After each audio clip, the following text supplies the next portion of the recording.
Hi mga B! So for today's video nga magtutupi tayo ng damit at since day off ko na naman, panibagong araw na naman ito. Grabe mga B! For the very first time, ngayon ko lang naisipang magtupi ng aking mga damit. Grabe mag-1 year na talaga to. At since wala talaga akong magawa ngayon mga B, naisipan ko na lang magkalkal kung ano mga pwedeng kalkalin dito sa bahay. At eto na nga, nilagyan ko na din yung lalagyan ko ng mga shampoo at conditioner kasi paubos na. At pagkatapos ko nga sa mga gawaing bahay, naligo na rin ako para mamili sa Wellshop. At syempre, yung mga mura lang at mga kailangan ko lang talaga yung bibilin ko dito sa Wellshop kasi sobrang mahal dito. Kailangan yung tipid-tipid din pag may time. At kumuha na nga ako dyan ng basket para i-prepare na yung mga bibilin ko. At inuna ko na nga kumuha ng toothpaste. Talong toothpaste pala mga B para sa company at para din sa bahay. At syempre, di mawawala itong sabong panglaba ko na sobrang mura lang. At naisipan ko na din palitan yung toothbrush ko kasi sinabay ko na din. At pumili na din ako ng mga pang-snack ko para sa break time sa company kasi lagi akong gutom.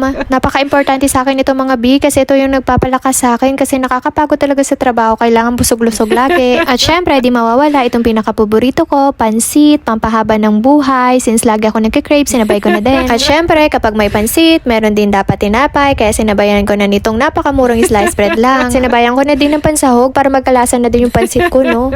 And yung pinakalas is yung facial wash na lagi kong ginagamit sa mukha.